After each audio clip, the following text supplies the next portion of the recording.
Back in September, President Biden stated on 60 Minutes that we still have a problem with COVID, we're still doing a lot of work on it, but the pandemic is over.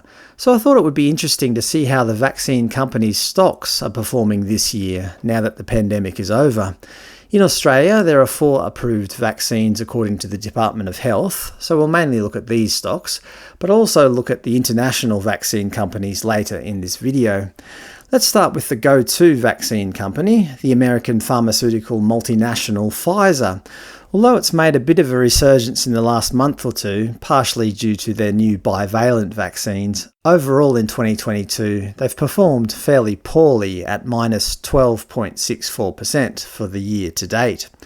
Their vaccine partner, German biotechnology company BioNTech, have performed considerably worse in 2022 with a fall of 29.43%. American competitor Moderna, which only has a single commercial product, the Spikevax vaccine, had also performed rather poorly this year at minus 26.33%. Another American competitor, Novavax, with their protein-based vaccine, Nuvaxovid, have not performed well at all this year at minus 88.22%, by far the worst of the bunch. I'm glad I didn't invest in them, not that I directly invested in any vaccine stocks, apart from ones that are included in ETFs, of course. Noting that millions of doses of Novavax has been thrown away in Australia in recent months, people just didn't want to take it.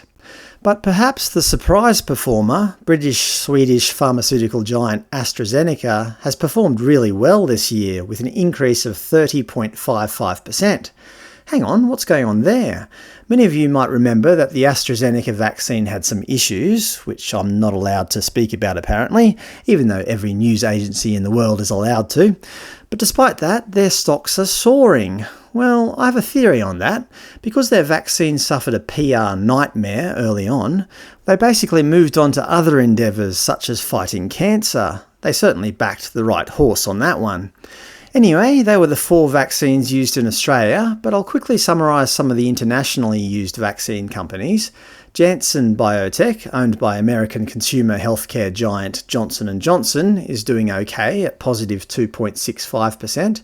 Despite them having some issues with their vaccines, they've still done reasonably well, noting that Johnson & Johnson sell a whole bunch of other products, not just vaccines.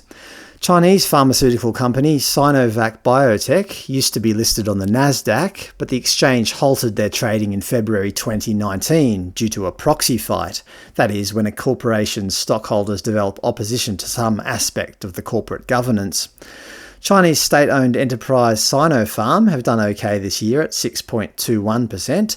They make lots of other medical supplies as well, so I assume the permanent ongoing lockdowns in China are probably good for their business.